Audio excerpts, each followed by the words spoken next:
Bonjour à tous, donc une petite vidéo pour vous donner une autre vision de l'addition de fractions. Donc en l'occurrence, évidemment, à chaque fois, les fractions, à chaque fois ou presque, ont le même dénominateur. Donc ici, par exemple, je vous ai fait plusieurs axes. Dans le premier, pour vous aider, en fait, à ajouter, à pourquoi ça donne ce résultat, pour ajouter 7 huitièmes avec 11 huitièmes. Eh bien, 7 huitièmes, déjà c'est ici. D'accord ? Puisqu'on a partagé notre unité en 8, on en prend 7. Vous avez 7 huitièmes. Donc les huitièmes, c'est chacun des petits carreaux là.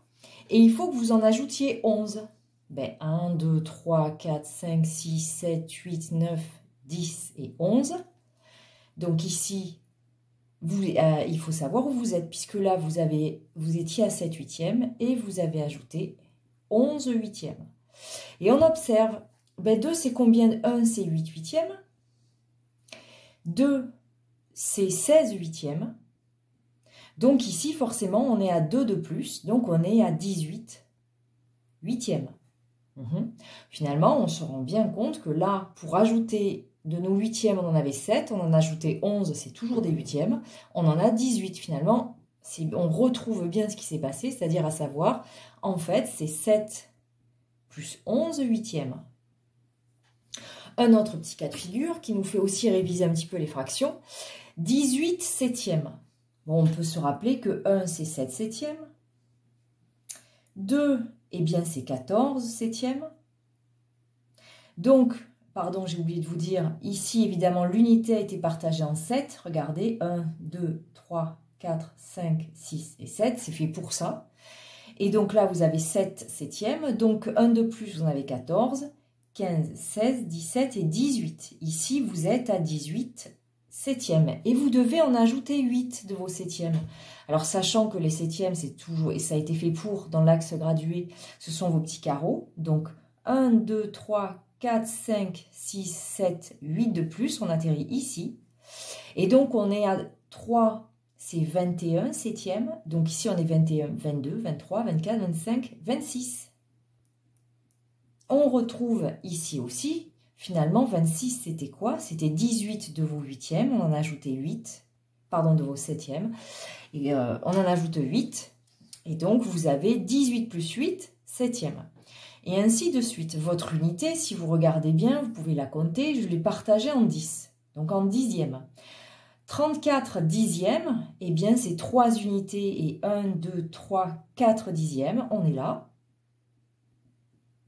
On ajoute 15, donc là, on doit ajouter 15 dixièmes. Donc, si on en ajoute 10, donc on est à 4 carreaux après le 4. 1, 2, 3, 4. Il faut encore en rajouter 5. 1, 2, 3, 4, 5. D'accord? Donc ici, on est, si on compte bien, puisque 5 unités, c'est 50 dixièmes, on est à 1 avant, on est à 49 dixièmes. Donc, on a bien rajouté 34 et 15. Et là, je vais en profiter pour le suivant, pour faire un cas un tout petit peu plus compliqué.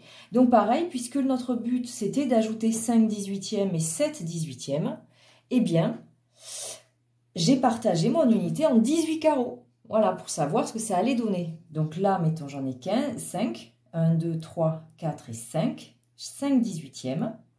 Et je dois en ajouter 7. Voilà, en avant. 1, 2, 3, 4, 5, 6, 7. Je suis donc ici. Et on cherche où on est. Ben en fait, là, on le voit clairement qu'on a ajouté à 5, on en a ajouté 7, ce qui fait 12 18e. Voilà, on est ici. Donc ça fait 12 18e. Question ici, je vous avais mis des petits pointillés. La question était justement votre réponse pour les plus aguerris, à votre avis. Comment on va faire pour ajouter 12 18e et un demi? Attention, ce ne sont pas des 18e.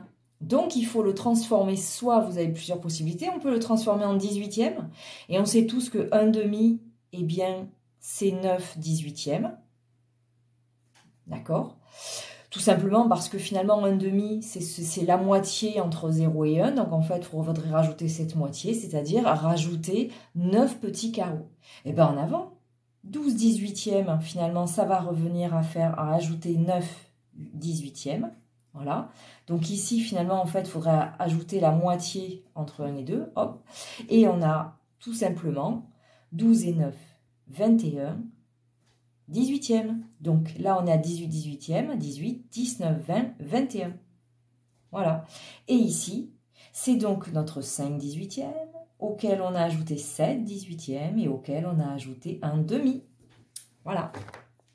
Bon, et là, un cas un petit peu particulier, pareil, j'ai quand même rajouté un petit truc délicat à la fin. Bon, là, on a compris, on a 12 13e, auquel on ajoute encore 12 13e. Donc là, j'ai pris, pour savoir, pour voir ce que ça allait donner, j'ai pris une unité que je partage donc en 13. Si vous comptez bien, il y a 13 carreaux. 1, 2, 3, 4, 5, 6, 7, 8, 9, 10, 11, 12 et 13. Voilà. Donc là, j'ai mon 12 13e. Je rajoute encore 12 carreaux, d'accord, pour avoir nos 13e. Je vais être à 2 avant. Je suis donc ici, à 24 13e. Ce sont toujours des 13e. J'ai dépassé mon unité. Et donc, notre 24 13e, attention, si je veux rajouter un 26e, c'est-à-dire finalement ici 26, là on a 13, le dénominateur est multiplié par 2, ça veut dire que notre unité a été partagée en 26 au lieu de 13. Ça veut dire qu'au lieu de considérer le partage à un carreau, il faudrait presque considérer des demi-carreaux. Ici par exemple, à peu près la moitié, ce serait un 26e. Voilà. Du coup, je suis ici avec mon 24 13e. Je lui rajoute un petit 26e, c'est-à-dire ici, et me voilà là. D'accord? Alors, comment je décris ça? Ben, certainement, celui-là, je vais devoir le passer en 26e. Ça va donner 24, puisque en bas, j'ai repartagé en 2, c'est-à-dire j'ai multiplié par 2. Ben, en haut, il faut que je fasse pareil, multiplier par 2, c'est-à-dire 48, auquel je rajoute un 26e. Ben là, maintenant, je sais faire, je n'ai même plus besoin de faire tout mon tralala, j'ai bien compris. Ça va faire 49 26e.